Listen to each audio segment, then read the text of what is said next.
दूसरा प्रयोग है कांच की नली को मोड़ना। आवश्यक सामग्री चाहिए आपको, कांच की नली चाहिए, बुनसन भरना चाहिए, एस्बेस्टॉस शीट चाहिए। प्रोसीजर क्या है ये? सर्वप्रथम कांच की नली लेते हैं और नली को उस स्थान को बर्नर की नली की ज्वाला से गर्म करते हैं जिस स्थान पे मोड़ना करेंगे आप।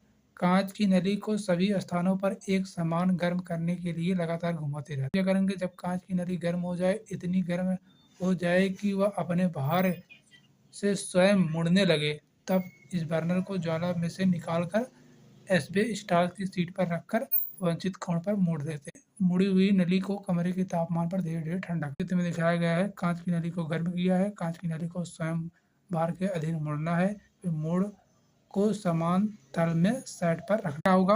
कोण पर मुड़ी हुई कांच की नली प्राप्त हो रखनी है।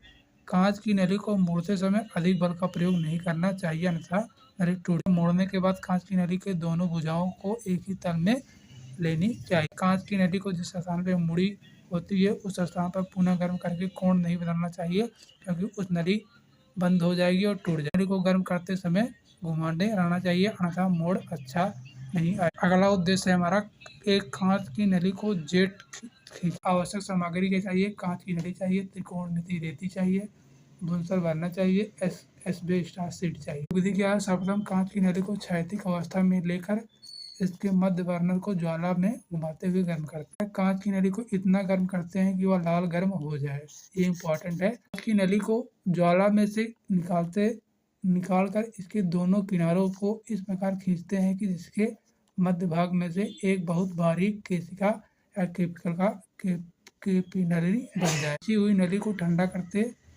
तक हाथ में पकड़े रहते हैं। कांच की नली को जेट में खींचना इस प्रकार है, कांच को काटने से पहले खींचना है और ये जेट आकार बन जाएगा। क्या है? अब नली को एस्बेस्टॉस शीट पर रखकर इसके मध्य भाग में बनी हुई केशिका को त्रिकोणमितीय रेती से काटकर अलग कर दें। इस प्रकार दो जेट प्राप्त होते हैं। इसी जेट को कटे हुए किनारे के कुछ देर तक ज्वाला में रखते हैं और उसके सिरे आगे से चिकने गोल हो जाए। परिणाम क्या है? कांच की नली को गर्म और जेट प्राप्त होता है। सावधानी क्या रखनी है? कांच की नली के दोनों सिरों को तभी खींचना चाहिए जब ये अधिक गर्म और नरम। अच्छा जेट प्राप्त करने के लिए गर्म कांच की नली दोनों सिरों को धीरे धीरे खींचना चाहिए। कांच की नली को उचित व्यास में होना चाहिए, अधिक चौड़ी व अधिक पतली नहीं होना चाहिए। गर्म करते समय घुमाते रहना चाहिए, ऐसा न करने से नली एक तरफ गर्म हो जाएगी और जेट नहीं बनेगी।